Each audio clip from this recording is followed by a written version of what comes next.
Бағжан, Бағжан, Бағжан қызым.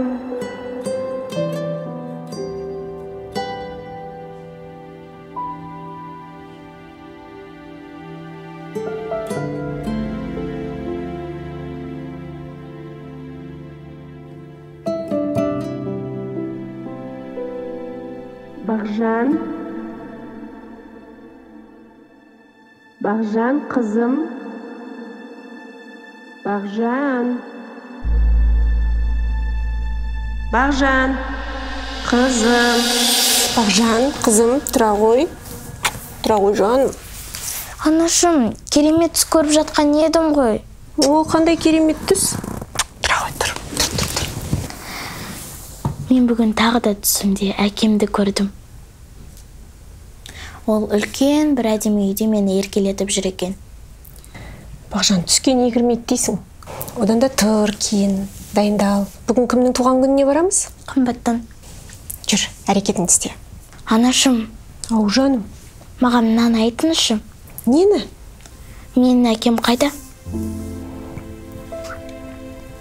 Бағжан, бүгін туған күнді жақсылап өткізіп алайық. Сосын реті келгенде мен саған асықпай бәрін түсіндіріп айтып беремін. Келістік пе? Анашым, сіз үнемі осылай айтасыз. Мен құрбыларымның әкесі бар, ал мен болса тіпті әкемнің қайда екенін де білмеймін. Жүр, кейін, дайындал.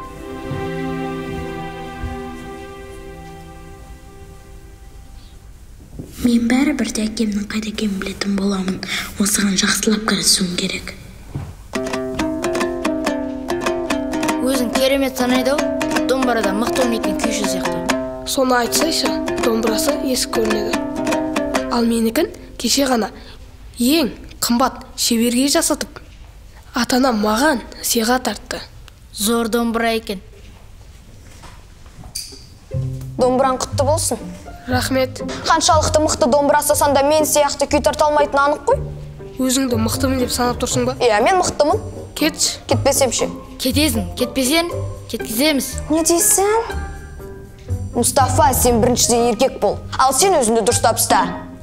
Екіншіден маған өстіп сөз қайтаратын болсаң, тістеріңді жерден теріп аласың. Түсіндің ба? Түсіндің ба деймін саған? Иә. Ал мына домбыра енді менікі.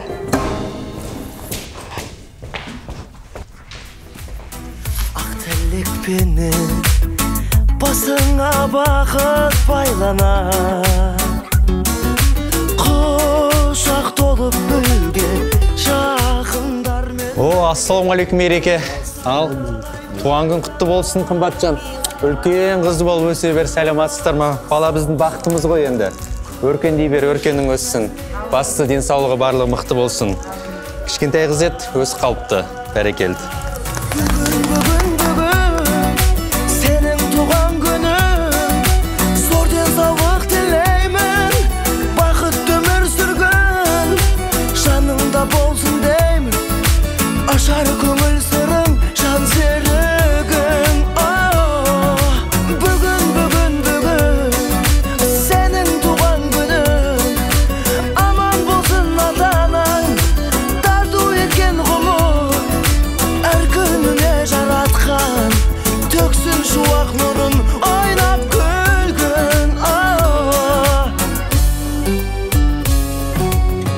Тоқаттасып, қуаныш кернеп тұр жаным.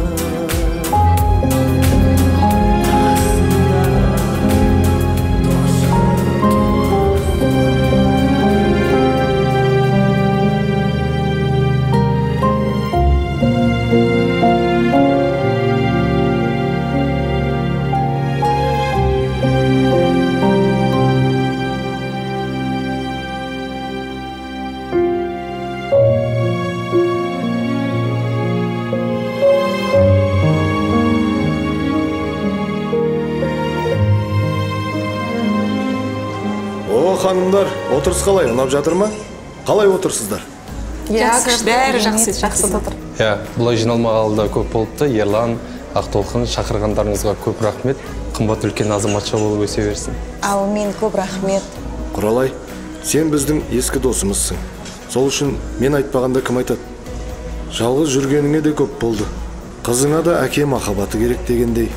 Құралай, Ерлан дұрыс айтады. Осы менің бір жақсы досым бар. Мектепте бірге оққан. Өзі жақсы қызметте, абыройда жақсы, жұмысында сүйіп жасайды. Әлде үйленбеген бе? Жоқ, үйленген. Бірнеше жыл бұрын әйелі қайтыс болған. Араларында бір қызы бар. Досым жұмысына қатты берілген. Жұмыста жүріп, үйленуді де ұмытты. Құралай, Ерланның досымен танысып көрсеңіз, жақсы жігіт секілді, мүмкін араларыңыз жарасып кетер. Не ғой, ниеттеріңе рахмет, әрине. Бірақ бәрі жаратушының иелігінде ғой. Ай, сен де.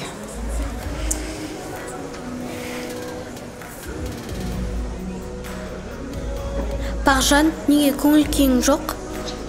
Менде бәрі жақсы. Бағжан, мен бәрін байқадым ғой. Сен қабатын әкесіне қатты қарап тұрғанда айтамын. Әкеңді сағындың ба? Иә, сендердің әкелерің бар. Ал мен болсам тіпті әкемнің қайда екен деп білмеймін. Анамнан сұрасам айтпайды. Бұрын әкеңді көргенсің бе? Иә, кішкене есімде. Айтпақшы, менде мына бір сурет бар. Біз бұрында осы саябақты көп қыдыратынбыз. Бұны мен анамның бөлмесінен тауып алдым.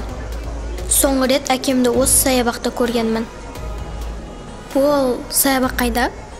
Нақты білмеймін, бірақ осы саябақта біздің бұрынғы үйіміз бар еді. Онда мен саған көмектесемін. Екеуміз осы үйді тауып, сенің әкең қайда екен білеміз. Сосын сенің де әкең болады. Рас па? Сен қандай мейірімді құрып едің? Онда ертең таңертең шығып кетейік. Иә, бірақ бұны ешкім білмеуі керек. Үйдегілеріне ешқайсысын айтып қойма. Мен де сендермен бірге барайыншы. Қалай барасың? Мектепше? Қыздар, қазір бізде одан да маңызды іс бар емес пе? Одан да Бағжанның әкесін табайық. Келістік пе? Я, әрине. Қымбат, қара, қиындық туып жүрмесін. Ал енді бізге қыздар ерте шығып кететін жоспар керек. Не істесек болады екен? Ал менде жақсы жоспар бар. Қазір мен бәрін түсіндірем. Маған да түсіндіріңдерші. Дастан, бұл саған түсіндіретін нәрсе емес. Жай қыздардың арасындағы әңгіме ғой. Қыздар арасында Бағжанның әкесін табуды жоспарладық дейші. Сен оны қайдан естідің? Шерлік Дастан деген мен боламын. Мені өздеріңмен әкететін болдыңдар ма? Ешқайда бармайсың, сен әлі кішкентайсың. Қалай кішкентай? Сен менен 2 сағатқа үлкенірексің. Қыздар ерте еседі дегенді білесің бе? Мейлі, көреміз. Болды, ана жаққа бар, біз ақылдасуымыз керек.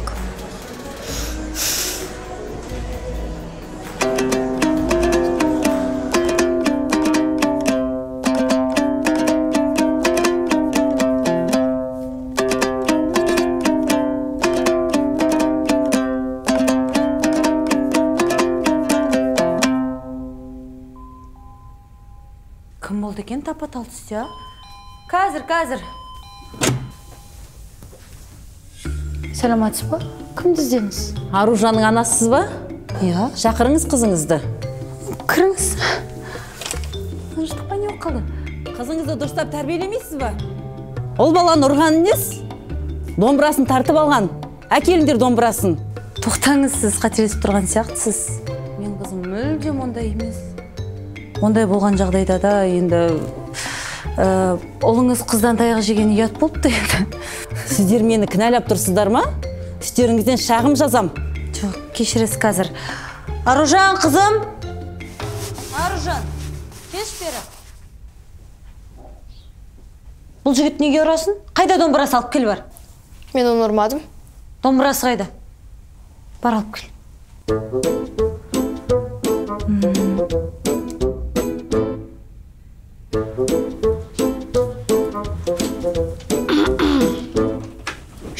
Жатпайым. Сен қайда бары жатсың? Мен де барам. Сен қазір тұр да киініп, үйге қайт. Анама мен туралы ештеңе айтпа. Түсіндің ба? Түсінбедім. Мен бәрібір сенмен барам. Мен айтқанымды тыңда. Тыңдамаймын. Неге тыңдауым керекпін? Тыңдайсың, өйткені мен сенен үлкенмін. Сен менен 2 сағатқа үлкенірексің. Бәрібір үлкенмін. Қал деген сол, қал.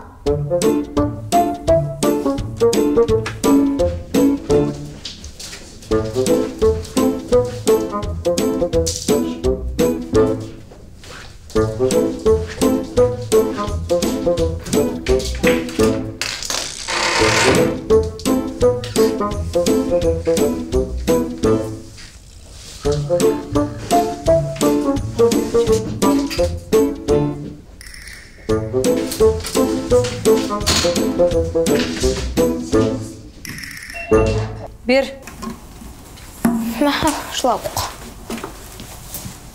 Енді осылай қайталанатын болса, шағым жазам үстеріңнен.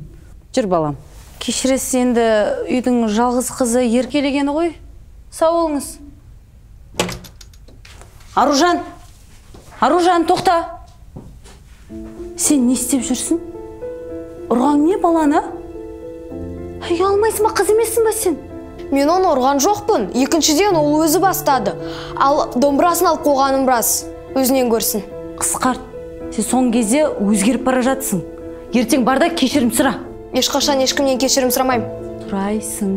Сіз мені өйтіп мәжбүрлемеңіз, өзім білем. Әкең естісе не болады? Ұялмайсың ба? Не айтамыз әкеңе? Ести берсін.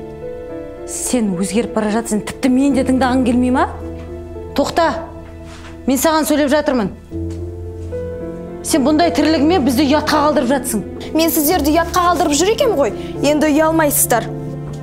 Қайда кеттің? Аружан! Аружан!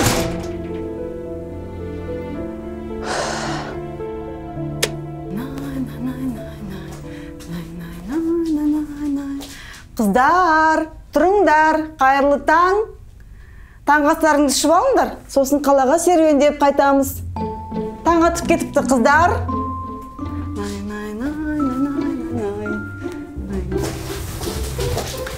Олар мен естімедім екен. Ой, олар қайда кеткен? Дүкенге шығып кеттім екен.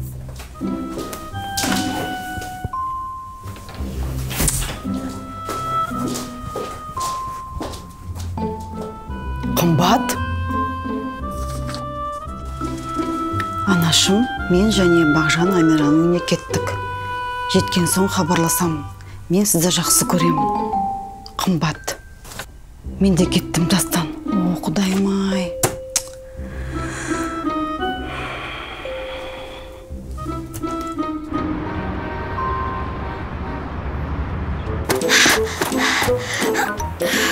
Қоңырауды алма, әйтпесе мен әкемді таппай қаламын.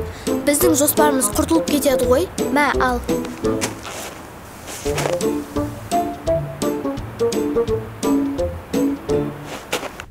Осы соңғы шешіміңіз ғой, баладан бас тартқан соң, яғни мына құжаттарға қол қойғаннан кейін бала сізге қайтарылмайды. Түсіндіңіз ғой, Иә, маған баланың қажеті жоқ. Құжаттарды беріңіз. Тез қол қояйын.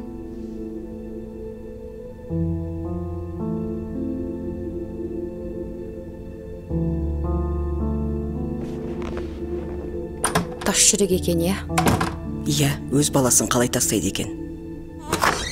Баланы толық тексерілу аяқталған соң келемін. Қазір мен жиналысқа бару керек. Иә, бала осы палатада болады. Сіз келгенше өзім қарап тұрам. Тек баланы қолыңызға алып қоймаңыз. Адишок. Адишок. Келе ғой.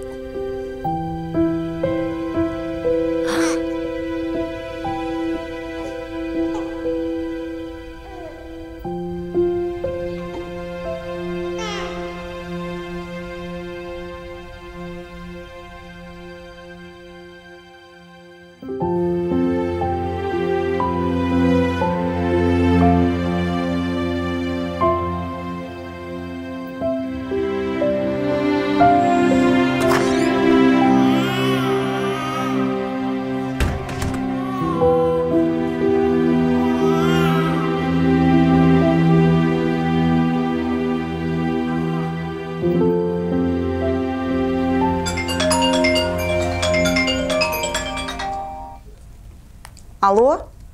Алло, Ақтолқын, сәлем, қалайсың? Жақсы демалып алдың ба? Сәлем. Рахмет, жақсы. Өзіңде қалай? Шүкір, жақсы. Қыздар қалай? Қыздар да жақсы. Сұрайын деп едім, Бағжан үйге қайтпайын ма екен? Сұрап көрші.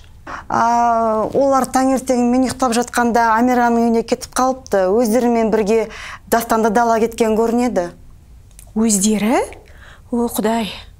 Уайымдама, жетіп қалған шығар, барған соң хабарын берем деп еді. Бала деген осы ғой, уайымсыз, қайғысыз өздері жүре береді.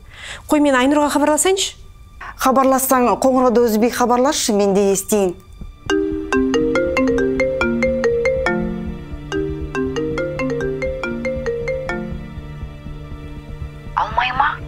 қоңырау барып тұр, бірақ көтермейді. Қыздармен әуре болып естімей қалдым екен. Біраздан соң тағы да хабарласып көрейік онда. Иә, онда сөйтейік.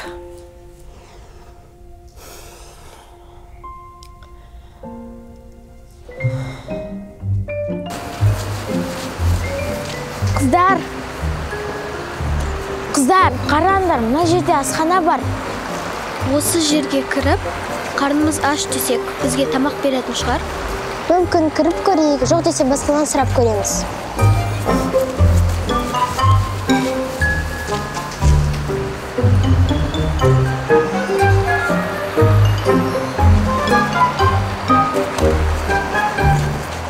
Кассадан ақшаны шығар, жылдам! Тез! Сендер де қозғалмаңдар!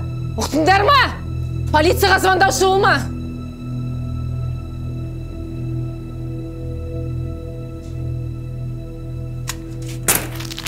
Арты жаман болады, сың шығарма. Ұқтың ба?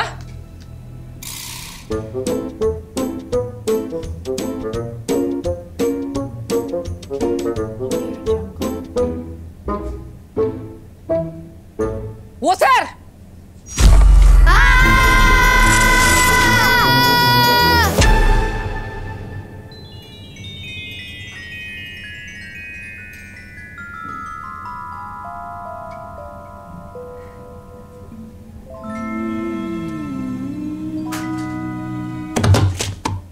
Стоп! Мыналар кімдер, не болып кетті? Сендерді кім кіргізді мұнда? Не істеп жүрсіңдер? Ағай, кешіріңізші, біз шынымен де ұры деп қалдық. Жан-жақтарыңа қарамайсыңдар ма енді? Сіз актрисасыз ғой. Керемет, біз сізді жақсы көреміз. Рахмет. Бірақ та қыздар, келесі бұлай жақсы көрмей-ақ қойыңыздаршы енді. Басым әлі ауырып тұр. Кешіріңізші, бізді әдейі жасаған жоқпыз. Сізді шынымен ұры деп қалдық. Сіздің Тапмау деген киноңызды көрдік. Күшті ойнайсыз. Мен де өскенде сіз сияқты актриса болғым келеді. Рахмет, жаным. Былай көтерші. Қыздар, сіздер мына жақта не істеп жүрсіздер? Ата-аналарың қайықта? Біз қыдыруға шығып адасып кеттік. Енді үйімізге қайталамай жатырмыз. Ақшамызды да бітіріп тастадық, қарнымыз да аш. Қайда тұратындарыңызды, мекен жайды да білмейсіздер ма? Қаланың шетінде, алыста емес, бірақ қалай баратынымызды білмейміз. Қазір тоқтай тұрыңдаршы, Айгүля.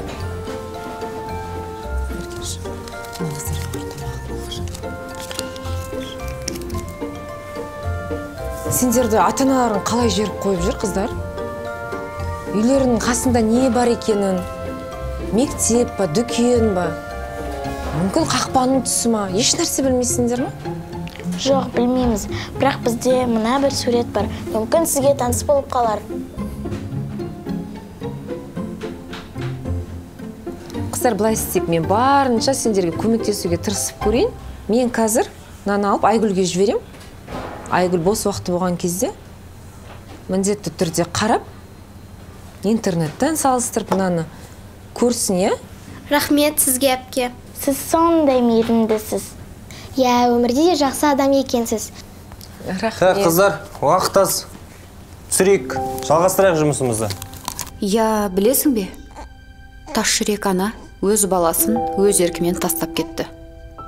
Біреулер балаға зар болса, ал біреулер оның қадіріне де жетпейді. Бізге де Құдай бір бала сыйласа ғой осындай. Мен оны ешқашан тастамаушы ем. Адиша, ку-ку. Ку-ку. Адишка.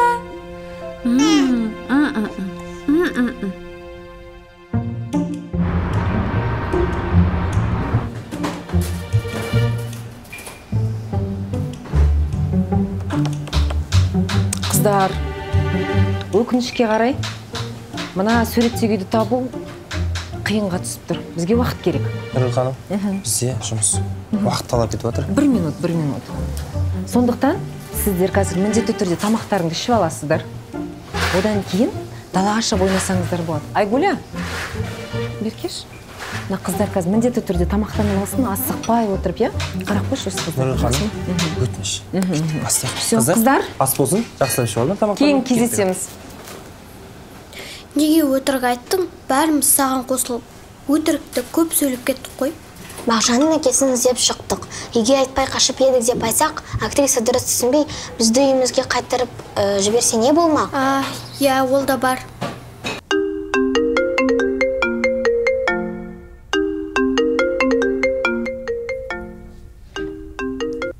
Алло?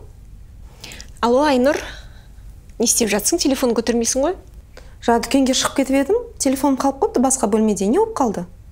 Қыздар сенің үйіңде ма? Бағжан, Қымбат, Амира үшеуі саған кетті деді ғой. Таңертең Ақтолқын солай Дастанды да алып кетті өздерімен. Жоқ, ешкім келмеді. Ешкім? Айнұр, әзілдеп тұрсың ба? Әзілдеген ештеңем жоқ. Қыздар жоқ, ешкім келмеді. Қазір мен Амираға хабарласайын.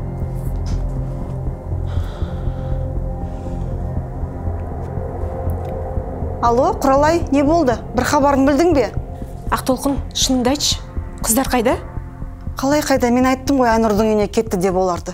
Олар онда жоқ. Айнұр да өзі естіп таңғалып жатыр. Қайда олар? Қалай жоқ? Жоқ несі? Қалай жоқ?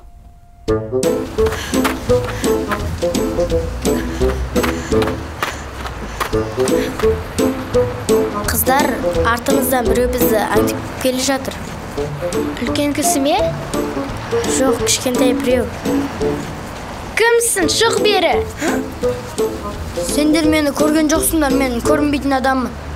Көріп тұрмыз, шықшы ойнамай. Бәрібір де мені танымайсыңдар. Неге танымаймыз, танимыз? Мен саған кеше не дедім? Мен алған бетімнен қайтпаймын, егер мен ұмытып қалсаң. Дастан, осы жерден артқа қайт. Я, үйге қайт, анашым ойымдайды. Мен Бағжанның әкесін табуға көмектесемін. Қанша дегенмен жігіт емеспін бе? Бірдеңе болса қорықпайсыңдар. Мен бармын. Сен шынымен де Бағжанның әкесін тапқан қалайсың ба? Біздің бәріміздің әкеміз бар, ал Бағжанның әкесі жоқ. Егер сен үйге қайтпасан, анам екеуміздің де үйде жоқ екенімізді байқап қояды. Сен одан да үйге қайтта, менің жоқтығымды білдірме. Біз Бағжанның әкесін тауып келейік. Оның үстіне біз хатқа үшеуміз деп жазылып кеттік қой. Дастан, өтінемін, үйге қайтшы. Жарайды, сәттілік.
Я баланы көтеруге болмайды ғой.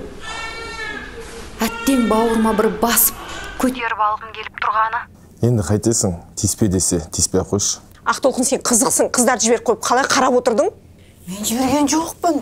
Енді қайда қыздар? Не істейміз енді? Қыздар қайда? Біреу ұрлап кетсеші. Айнұр қағаспан төндірмей тұршы болды.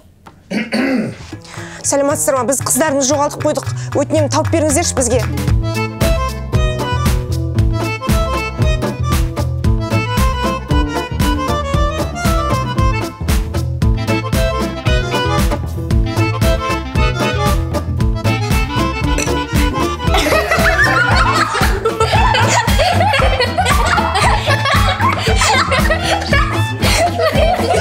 Біреу 13 жаста, екіншісі 10 жаста, үшіншісі 9 жаста.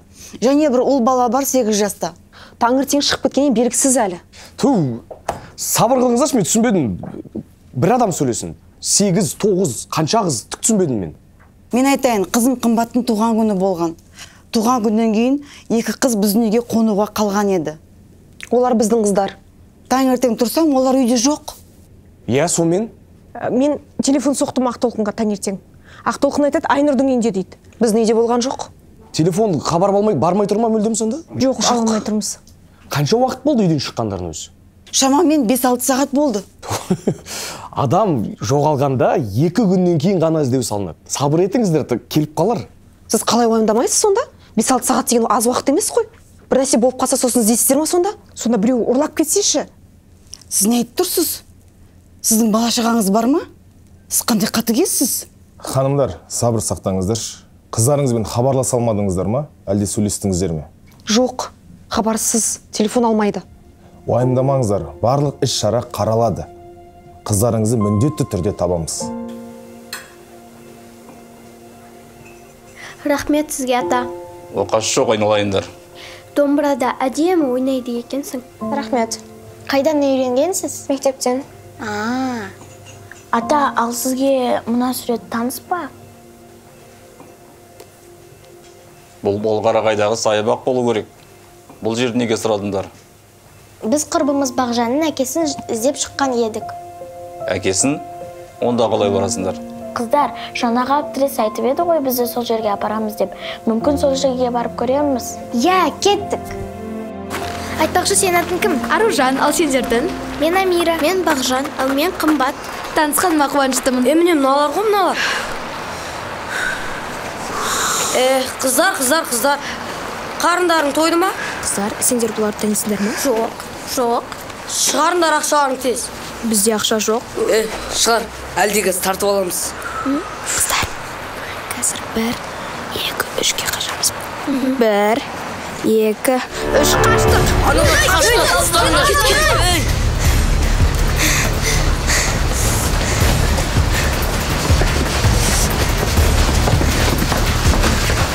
Не керек сендерге? Бізді жайымызға қалдырдыңдар. Ақшаларың бар ма, шығарыңдар? Тек сол кезде сендер жайға қалдырамыз. Бізде ешқандай ақша жоқ. Өтірік айтпаңдар, шығарыңдар ақшаларын, бәрі бақ қоямыз ақшаларын. Сендер жаңа домбыра тартып ақша таптыңдар ғой. Біз ол ақшады беріп жібердік. Сендер біз түсінбедіңдер ғой деймін. Тез ақшаны шығарыңдар. Айтпесе өзіміз тартып аламыз. Кетіңдерші. Аузың жауап тұршы. Қазір айтпесе түгін қалдырмай бәрін ақ қоямыз. Бірде бір шығасың ба? Ал жігіттер, кімге жабылмақшы? Ұят емес па, қыздарға тиісі ба? Кешіріңіз шағи. Енді қайталанбай ма? Тайып тұрыңдар. 1, кет. 2, 3. Қарашы оларды. Қыздарға тиісіп. Қыздар, сендерге тиіспеген шығар, қорқпаңдар. Мен сендерге көмектесуге келдім. Сендер бұнда қайдан жүрсіңдер? Құрбымыз Бағжанның әкесін іздеп шыққан едік. Бәрін бірге ме? Я, Бағжан біздің ең жақын досымыз ғой. Ал сіз кім боласыз? Жүзіңіз таныс сияқты ғой.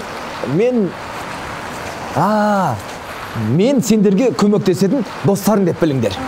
Ал сіз мына суреттегі саябақты білесіз бе? Бізді осыған апарыңызшы. Иә. Жақсы. Мынау қай жер еді? Иә.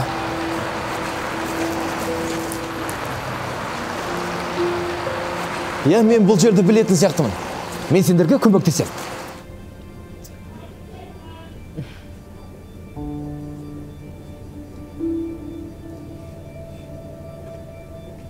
Айгүл, Иә. Ана қыздар қайда? Олар саябақта жүрген еді. Мен саған жаңа қарап қой деп айттым емес пе? Шақыршы тез мұнда. Алло, полиция?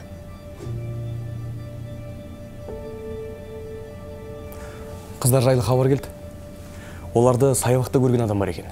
Онда тез етіп сонда барайық. Барайық, бірге бәріміз.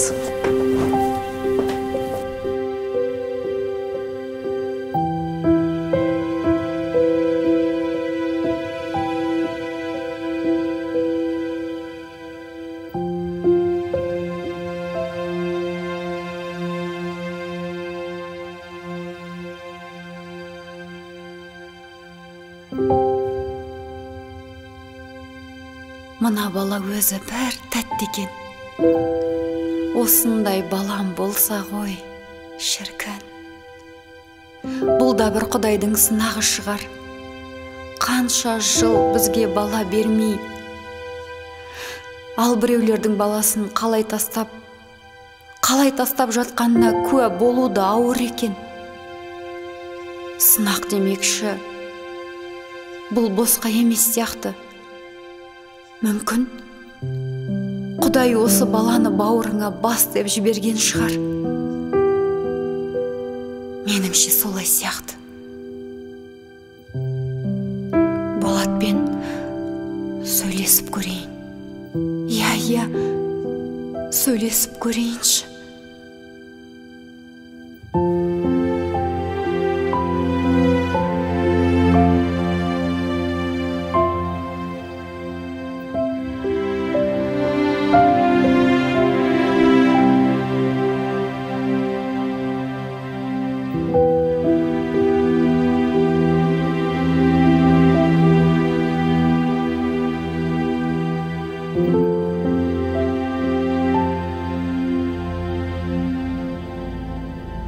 Мен бар жоғы тек көмектескім келген.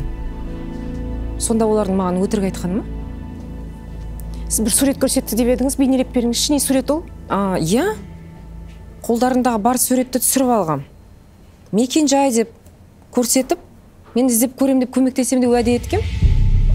Мына сурет.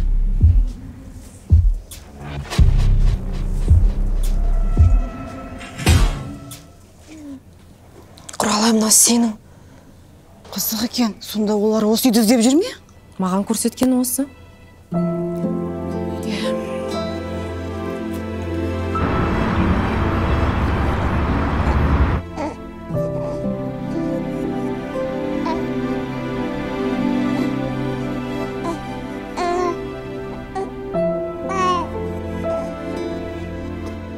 Болат, меніңше бұл Құдайдың бізге берген сыйы сияқты. Қараш, қанша жылдан бері бір перзентке зарымыз. Ал Құдай бізге осы баланы жіберіп тұрған сияқты. Яғни, менің айтқым келгені, осы баланы біз бауырымызға алайықшы. Сен көрсең ғой, бала сондай тәп-тәтті, сүп-сүйкімді. Саған да бір жерлер келетін сияқты. Болат, мүмкін осы баланы асырап алсақ, бізде бәрі жақсы болатын секілді. Енді түсінші, ата-аналар іздеп келсеші, баламды қайтар десе, біз не істей аламыз? Ал біз ертең бауыр басып қалсақ, өзіміз қиналамыз ғой, түсінші. Соны ойланып көрші. Иә, жарайды. Мен де біраз ойланайын. Дос, мен бір нәрсе айтайыншы? Айт. Екеуміз жұмыста жүріп не ғана көрмедік. Кейбіреулердің отбасыларында бала асырап алғаннан кейін дүниеге сәби келіп жатады. Бұл қазір сенің басындағы сынақ. Ал сен сол баланы сый деп қабылдап, бауырыңа басып көруің керек шығар. Сол кезде сенің үйінде де солай болар. Білесің ғой, Құдай берем десе бір-ақ күнде жақсылап ойланшы. Иә, дұрыс айтасың. Жарайды, жүр кеттік. Жұмысымыз жасайық. Қайырлы күн, радио тыңдармандар. Бізге шолу хабарлама түсті. Қымбат Амира Бағжан есімді шамамен 10 жасар қыздар бүгін таңертеңгісін із-түссіз жоғалған. Ескертеміз, қыздардың суреттері барлық интернет желісінде тараған. Көрген білгендер болса, мына номерге хабарласыңыз. 877. Қыздар, сендер жайлы айтып жатыр ма? Солай сияқты. Әлгі кісі көріп қойған болса ше, онда біздің ата-аналарымызға хабарласады. Сосын біз ешқайда бара алмай қаламыз. Тоқта, бірінші көрейік.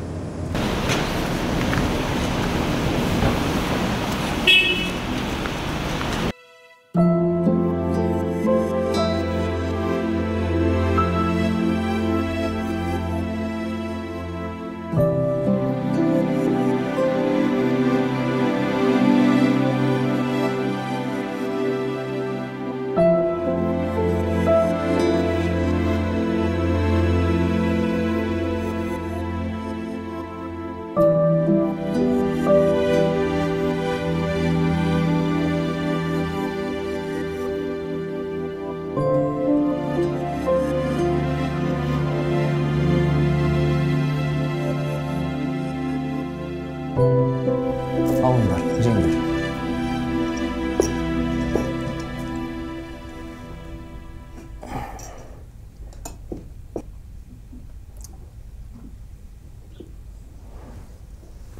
Сендер жеңдер. Ал сіздің балаларыңыз қайда? Қыздар, қарындарың тойды ма? Иә. Сонда сендер бәрің Бағжанға көмектесіп шықтыңдар ма? Аха. Ата-аналарың сендерді уайымдады. Оларды ойламайсыңдар ма? Ойлаймыз ғой, бірақ Бағжан біздің досымыз болғандықтан, біз оған көмектескенімізді ата-анамыз білсе, қайта қуанады. Бағжан, саған көмектесіп шықты, көрдің бе? Нағыз достарың екен. Жарайсыңдар. Аружан, сен үндемейсің ғой? Біз Аружанмен саябақта таныстық. Ұрылардан құтқарып қалған кезіңізде. Иә. Онда неге үйге қайтпадың? Мүмкін біреудің бақытына көмектесу адамды жақсы жаққа өзгерте ме дедім. Осындай бір-біріне деген достық пен махаббаты бар достарым болса ғой дедім. Сенің достарың жоқ па? Жоқ. Тіпті ата-аналарым маған шаруасы жоқ. Аружан, олай деме. Мен сенімдімін, ата-анаң сені өте қатты жақсы көреді. Дұрыс, кейбір үлкендер өмірі ауыр болғандықтан сезімдерін көрсете алмайды. Бірақ сен оларды түсінуге әрекет жаса. Жақсы ма? Өйткені сен олардың сүрген өмірін сүрген жоқсың. Оларда өзін жалғыз сезінеді. Сондықтан сен оларға көмектес, керісінше, қолдау көрсетсең, олар өзін ең бақытты адам сезінеді. Түсіндің бе? Уайымдама, достарыңда болады. Ең бастысы, мына жеріңдегі ашу-ызаны жең. Кетір, ұмыт. Сол кезде бәрі жақсы болады. Ол оңай емес сияқты. Бірақ әрекет жасап көр. Аружан, біз сенің жақын достарың боламыз. Әне? Біз біргеміз.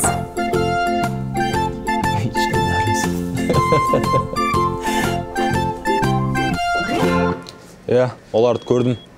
Жанармай құйып кеткен. Қыздар күліктің арқасына болатын. Түрлерінен көрдім қорқып отырған. Аружан? Мен қызым істеп жүр. Сіздің қызыңыз ба? Иә, менің қызым. Қызық деген осы, иә? Төрт қыз бір-бірін қалай тапқан? Камераны жақындашы. Міне, мына адам.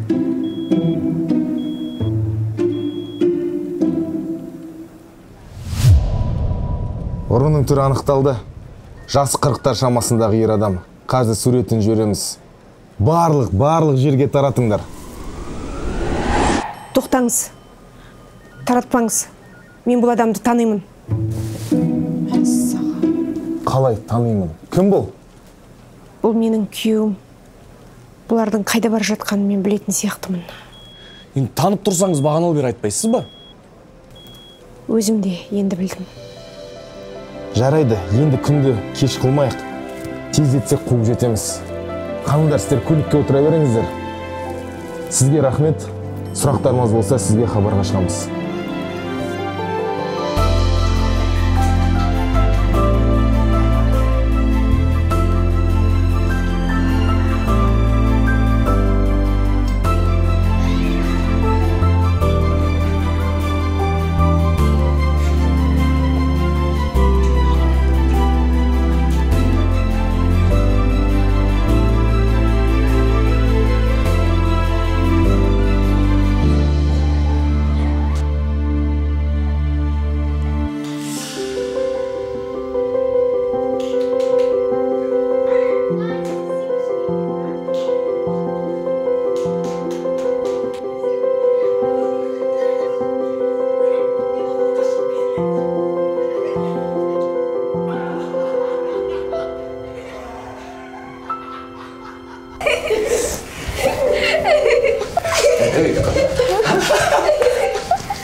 Мағжан. Қызым. Аружан. Әке.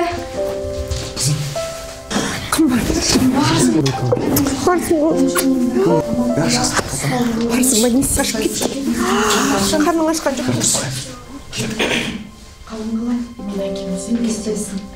Мағжан қызым, сенің ақылың бар ғой. Саған бәрін айтатын уақыт келді. Біз әкең екеуміз ажырасып кеткенбіз. Қазір оның басқа отбасы бар шығар. Менің ешқандай отбасым жоқ. Қасым, ең болмағанда баланың көзінше шыныңды айтсайшы. Сонда ол менің әкем бе? Иә қызым, ол сенің әкең.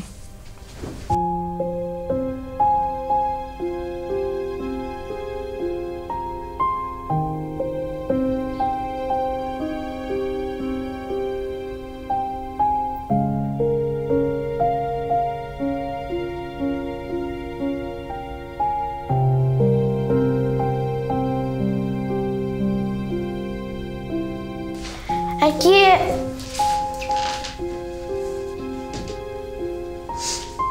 Мен сізді әр туған күнімде күттім ғой. Кешірші.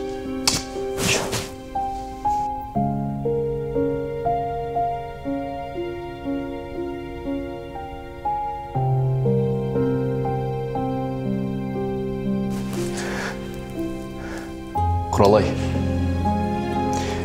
екеуміз ажырасып кеткеннен кейін мен де үйден кетіп қалдым. Басқа елге көңілім болмады. Өйткені менің сезімдерім сенімен бірге кетті. Саған кешірім сұрап артыңнан бармақшы болдым. Бірақ бетімді қайтарма деп қорықтым. Анашым, мен үшін қосылыңыздаршы. Мен де әр туған күнінде басқа балалар сияқты әкемнен сыйлық алғым келеді. Мен де әкемнен басқа балалар сияқты ертегісін тыңдап ұйықтағым келеді. Өтем, мен үшін қосылыңыздаршы.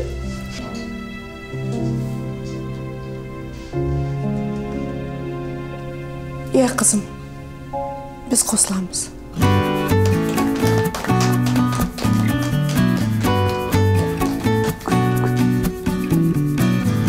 Әкешім, мені кешіріңізші. Сен мені кешір қызым. Жұмыс істеп, саған көңіл бөлдім кетіп. Бәрі де мен үшін екенін түсінемін.